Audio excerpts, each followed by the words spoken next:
Hi folks, how are you doing? On the 7th round of the Tromsø chess Olympiad, we saw a very interesting and unpredictable game between the world champion Magnus Carlsen with white pieces and Arkady Naiditsch, the German #1 player, with black. Let's go ahead and see what happened there.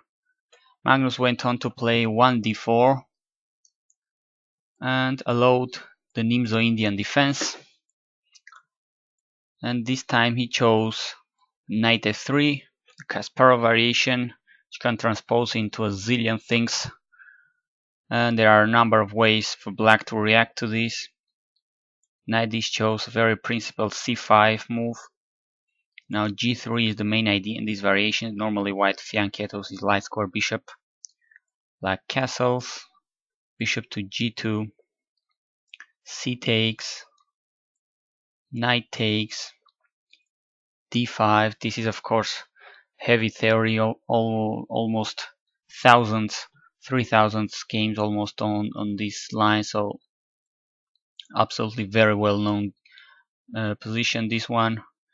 Now knight on d5 and the bishop on b4 attacking c3, so queen b3 was played, knight c6 attacking the knight, knights are exchanged, b takes. Now black has a slight weakness here on c6, which could be easily attacked with the rook on c1, but this is of course very theoretical. Black has enough counterplay with this queen a5 move, putting more pressure on c3. And in this very theoretical position, in this line, by the way, Peter Heine Nielsen is a great expert and a trainer, a coach of Magnus Carlsen, so it's not a big surprise that Carlsen plays this line. Peter Heine Nielsen, the GM from Denmark, is a good expert on this line with both colors. And here the absolutely main line, the most popular choice here has always been, it seems, bishop to d2 defending c3. And for instance, bishop takes, pawn takes, bishop a6 with a roughly balanced position, I guess.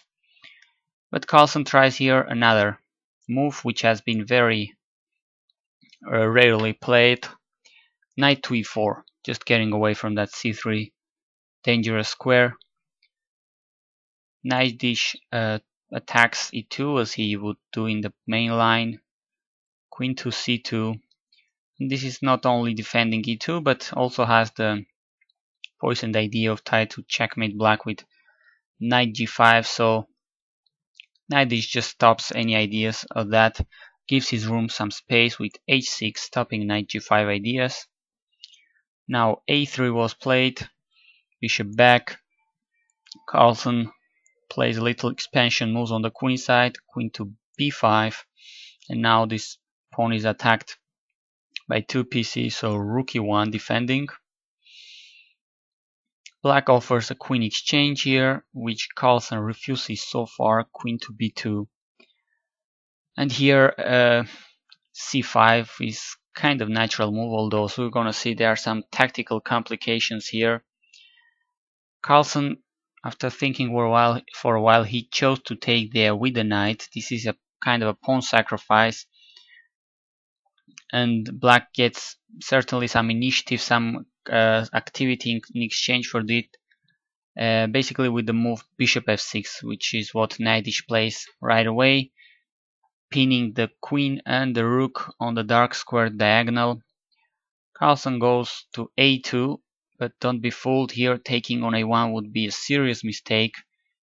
The German player didn't play this, but let us see what had happened if black just takes the exchange. The point is that after queen a1, this queen is going to be terribly misplaced and very difficult to get back into the game. For instance, say rook ac8, just developing a piece. There is the idea of playing e4 with the main target or threat of white being bishop f1, kind of trapping this queen. So white gets lots of activity in exchange for the exchange he sacrificed on a1. So this is a very difficult and tough position for black to play, practically speaking. So it's very understandable that after queen a2, the German GM Naiditsch didn't want to go for this. He just develops pieces with rook ac wait. But it seems this is already giving Carlsen some edge with the move e4, as we're gonna see in the move in the game. Sorry, the move which was suggested here was knight to c3, attacking the queen, and after the queens are exchanged, although white takes on a8, rook takes, black is threatening to take on e2, so say something like e3, knight e2 check, and black is going to pick the exchange back on a1, or white can give it up on e2, and white will be up a pawn, but black has the bishop pair, so well, may not be the better of the positions in the world for black, but certainly seems holdable.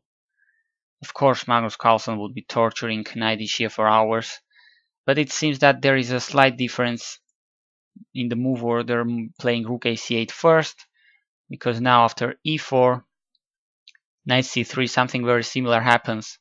Queen takes, bishop takes, but the difference is with the previous line, with the previous position, is this strong and annoying pawn of white, which is not on e2 or e3 as previously, like kind of here, but it's here on e5, cramping black's position a lot and being really a strong argument in white's favor in this position.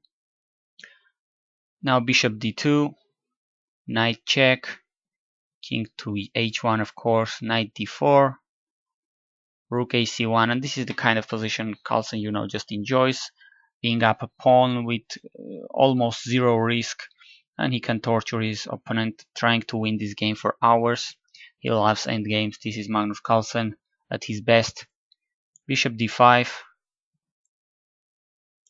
Naiditsch decides to give up the bishop pair in exchange for a central passed pawn. Not sure if this is the best of the decision, but it's some practical choice to give up the bishop pair to have a central passed pawn. Now knight d7. Even more pieces are exchanged. Rook to d8. Knight back to c5. Bishop takes. Rook takes. But now Carlsen allows this knight to f3 move, forking the bishop on d2 and the pawn on e5, and it seems he reacts not in the best possible way here. It seems bishop f4 was better here, at least that's what the engine says. But he plays bishop to c3, defending it this way. And now, all of a sudden, g5, a good move, getting to strengthen, to cement this strong knight on f3. After h3, h5, king g2, g4. Now, all of a sudden, this knight is a monster here on f3, controlling lots of things. And there is very important as well that white king is going to be relatively weak. If it wasn't for this d5 pawn, black would be checkmating right away. So black has neutralized certainly the one pawn advantage that white had with this very, very strong knight on f3.